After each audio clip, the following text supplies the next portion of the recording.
different rectangles. See the rectangles Anoop drew using the rectangle cards in his math box.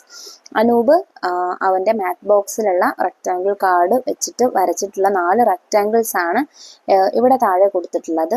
Rectangle 1, rectangle 2, rectangle 3, rectangle 4 എന്നിങ്ങനെ 4 rectangles നിങ്ങൾക്ക് ഇവിടെ കാണാം. ഇനി question എന്താണ് മക്കളെ? Measure the sides using A ruler and write them in the table.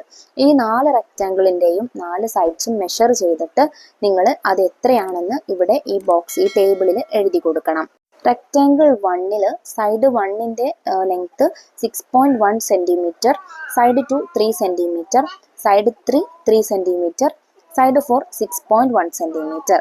Rectangle 2 side 1 4.1 centimetre, side 2 5 centimetre, side 3 5 cm, side 4 4.1 cm.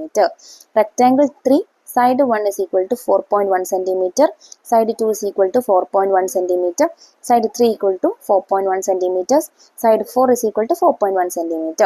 Rectangle 4 side 1 is equal to 3.1 cm, side 2 is equal to 3.1 cm, side 3 is equal to 3.1 cm, side 4 is equal to 3.1 cm. What is the speciality of measurements? നിങ്ങൾ ഈ measure ചെയ്തതിൽ എന്തെങ്കിലും പ്രത്യേകത ഉണ്ടെങ്കിൽ എന്താണ്? നമുക്ക് 2 speciality കാണാം. എന്താണ്?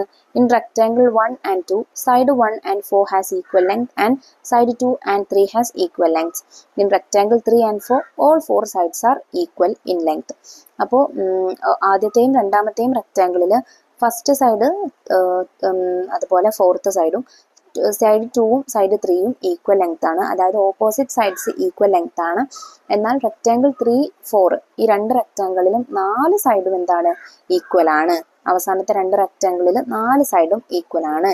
ഇങ്ങനെ 4 സൈഡും ഈക്വൽ ആയ റെക്റ്റാങ്കിളിനെ നമ്മൾ സ്ക്വയർ എന്നാണ് പറയുക.